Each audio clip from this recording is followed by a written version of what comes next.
Now, we have a representative of the National Council of Eritrean Americans here, and he's going to give us an update on what's going on in Africa, and welcome our brother to the stage.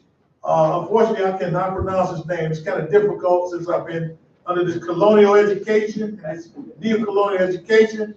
Many times we can't pronounce African words and names. So our brother from the National Council of Eritrean Americans in Chicago, he's going to give us an address and update us on some events and happenings in Africa. Brother, please approach the microphone. Let's give him a warm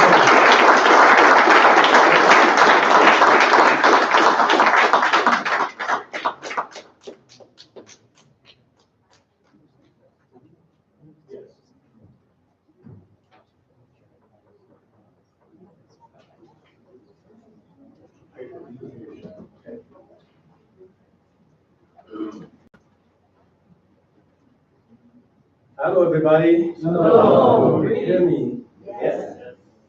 In my book, there are three concepts of time. One is linear, the other one is cyclical, the third one is procrastinators' time. And that's what I use today. I underestimated the trip from north side to get here, and I was late. My apology. Welcome. Thank you.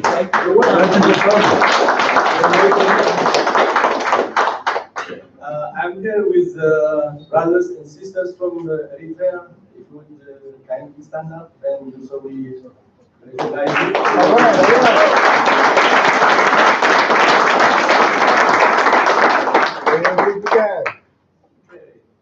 I came to Chicago in the 70s.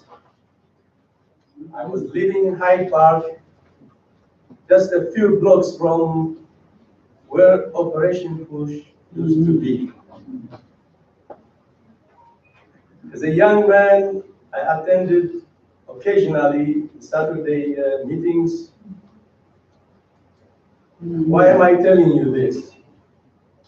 Because there were two slogans that resonated with me. The first one was, I am somebody. Remember that? Yeah. The second one was, what time is it? Nation time. Nation time. The reason they stuck in my mind is because I came from a country that was trying to establish its own identity. And establishing one's identity and self-determination is quite a fight. It's a protracted struggle. And that was the reason why those two slogans happened. I will tell you another anecdote. During my student days, I used to drive a cab on weekends, and my customer hopped in and asked me, where are you from? And I replied, from Eritrea. Eritrea must be in Asia, right? Did you get it? I found it very amusing, but I was forgiving because Eritrea was in obscurity at that time. Now, let us ask, where is Eritrea? Eritrea is located in the strategic horn of Africa with over 1,000 kilometers or 650 miles of coastal line on the Red Sea. It is along the vital sea lane from Persian Gulf to the Mediterranean Sea. Now, the next line of question is, how and when was Eritrea created? In 1880, most of the African continent was ruled by its own inhabitants. However, following the Berlin Conference of 1884 and 1885, as the historian Thomas Pakenham put it, Africa was sliced up like a cake, and the pieces were swallowed by 5 rival nations: Germany, Italy, Portugal, France, and Britain. The entire continent, consisting of 11 million square miles, was carved up, invaded, occupied, colonized, and annexed by the above European powers. Africa was robbed at the blink of an eye from its rightful owners. 110 million of bewildered, dazed Africans became subjects of new colonial powers just overnight. According to David Livingstone, what Africa needed was commerce, Christianity, civilization, and a triple alliance of rich, God, and social progress. But these 3 maxims were superseded and dominated by a 4th maxim, namely conquest at the point of a gun. Any African resistance was crushed with utmost brutality, including wholesale extermination of insubordinate tribes. By 1914, conquest of the entire African continent was complete. It is within this context that we can understand the provenance of Eritrea. Eritrea was created as a result of Italian encroachment and violation of indigenous human rights. At long last, the Italians were defeated by the British in 1941. The Eritreans were euphoric, treating the British victory as the dawn of their own liberation. But they were soon disillusioned.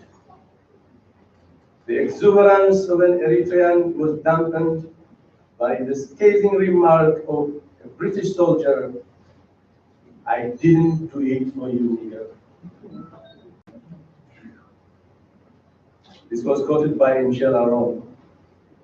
Whether or not these words were uttered verbatim is beside the point. What is important is that the British had no intention of redressing grievances and delivering Eritrea to its rightful owners. On December 2nd, 1950, the UN adopted Resolution 390 AB to federate Eritrea with Ethiopia, which needed legitimate and adequate access to the sea. According to the Eritrean people, December 2nd, 1950 is remembered as a day of infamy. Remember the Pearl Harbor? That same word of infamy applies to this situation. Thus, unholy and detrimental matrimony with Ethiopia was rammed down the throat of the Eritrean people. This was the reason Eritrea was embarked on a protracted struggle for independence that lasted for over 30 years. Eritrea gained its independence in 1991. Eritrea's independence was not delivered in a silver platter. Rather, it was earned with sweat, blood, and tears. Torrents of Eritrean blood were shed or sacrificed at the altar of freedom. 1998, Eritrea was jolted once again with the malicious intent of reversing its sovereignty. Always Behind the screen, there is a power that's manipulating all these actions, and you know what I'm talking about. Two unjust sanctions were imposed on Eritrea to cripple it economically, weaken it militarily, and isolate it diplomatically. Alleging that Eritrea supports the terrorist group of Al-Shabaab, alleging that Eritrea encroached into Djibouti's territory,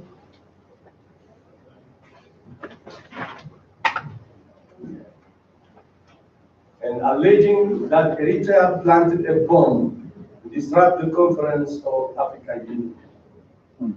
So within a period of within 2 years within a 2-year period, the UN Security Council imposed 2 sanctions on Eritrea, namely Resolution 1907 in 2009 and Resolution 2023 in 2011. Eritrea faced numerous obstacles, but it stayed the course. It forged ahead with persistence and resilience. To use Waldo Emerson's imagery, Eritrea's voyage was comparable to that of a ship sailing against the wind. Making headway required zigzagging till the end of the journey was reached. Undaunted by the spurious accusation of human rights violation and the relentless luring of youth to leave the country, there was mass exodus of the Eritrean youth. Eritrea still emerged victorious. Eritrea was able to debunk a number of myths that it lacks economic viability and that the civil strife based on region and religion is inevitable in Eritrea. All these were debunked, as I said. Now, what can we say about secession? Okay, now I'm talking, this is the trip of Eritrea, but I'm sure you won't hear about reconciliation, getting together. It's not about, splintering African countries, rather bringing them together. So what can we say about cessation of hostilities and peace agreement between Eritrea and Ethiopia? After the devastating war that raged between 1998 and 2000, both Eritrea and Ethiopia decided to resolve their conflict through arbitration. The agreement of cessation of hostilities was signed by Eritrea and Ethiopia in Algiers on 18 June 2000. Please tell me if I am exceeding my time. Oh, you're wrong. You're right. This agreement was signed by Eritrea and Ethiopia in Algiers on December 12, 2000. The Eritrea-Ethiopia Border Commission delivered its final and binding delimitation decision in Hague on April 13, 2002. Now, pardon me, the flashpoint award was accorded to Eritrea.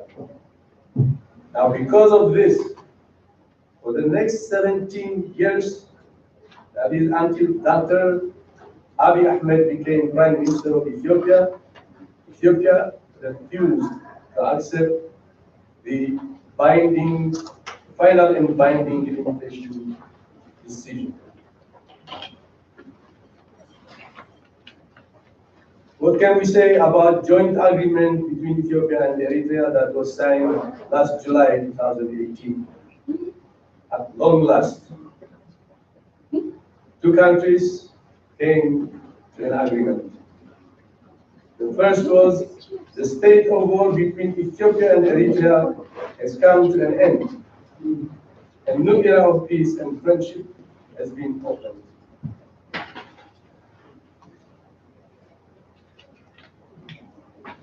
Second, the 2 governments will endeavor to forge intimate political, economic, social, cultural, and security cooperation that serves and advances the vital interests of their peoples. 3. Transport, trade, communications, links between the two countries will resume. Diplomatic ties and activities will restart. The decision on the boundary between the two countries will be implemented. Both countries will jointly endeavor to ensure regional peace, development, and cooperation. You know, all the countries in the Horn of Africa region, they were completely divided and they were at loggerheads with each other. Somalia, Djibouti, Ethiopia, Kenya, and what have you, Eritrea, they didn't have any cohesion. The one that they formed together, Eritrea, as have you heard of IGAD? It is the Intergovernmental Authority on Development. This was formed in 1986, and it consists of 3 regions: the Horn of Africa, the Nile Valley, and the African Great Lakes. Together, these are Djibouti, Ethiopia, Somalia, Ethiopia, Sudan, South Sudan, Kenya, and Uganda. It's a vast expanse. If these countries get together, they will perform miracles. Instead of killing each other, infrastructure. So we are at a new dawn. All these countries are rethinking their past actions, and now there is hope that there will be peace in the Horn of Africa region. There is a lot to be said, but I know, I cannot take too much of the time. At least I covered the gist of what is going on.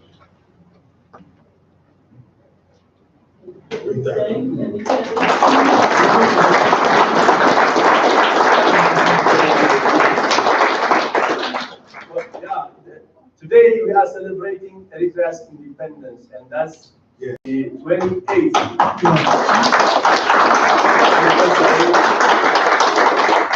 Yesterday we had the flag raising in downtown, the Daily Plaza. Well, it was a really emotional day for us. Because, the Eritrean flag, everybody was pointing to it. It has this, so many colors. The red,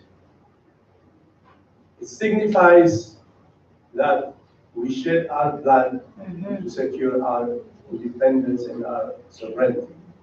But if you see that flag, it's kind of waning. It tapers down. The conflict is behind us. And the next one is green, that grows.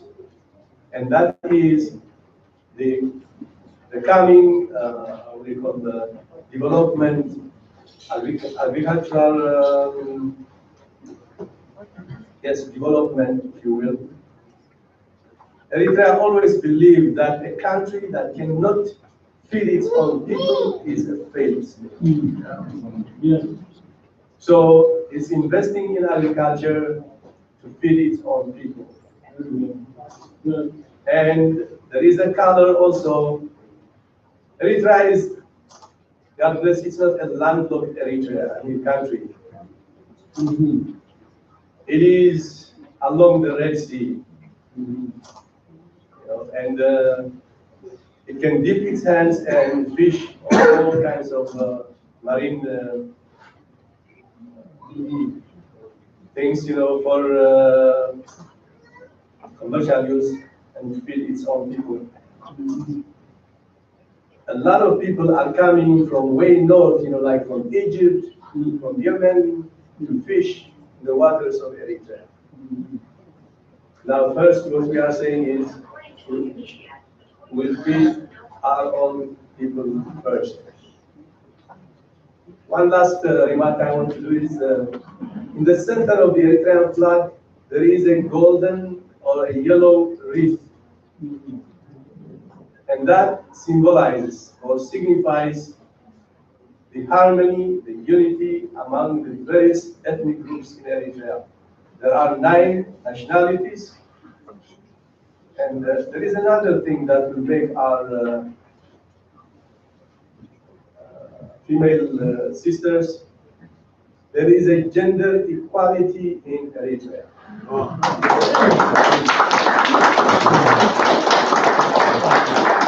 During the armed struggle, during the liberation movement, 30% of the freedom fighters were women. Yes. And now their position is secured. Whether it is in parliament or in government offices, their position will not be encroached upon. Okay, well, let me stop here.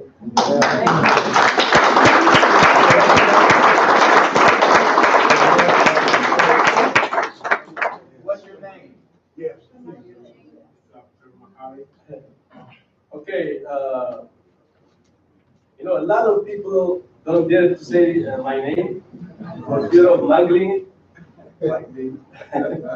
So if I go to the hospital, they don't call me by name. Then I read their face, that's me. Or they start spelling it. Is there somebody, Gebreh, and so forth? So it is easier. First of all, it means servant of life. Gebrehiiwet means servant. Hiwet means life. If you split the name, that's very easy. Gebrehiiwet. Gebrehiiwet. Can you say Gebrehiiwet? Gebrehiiwet. There you go.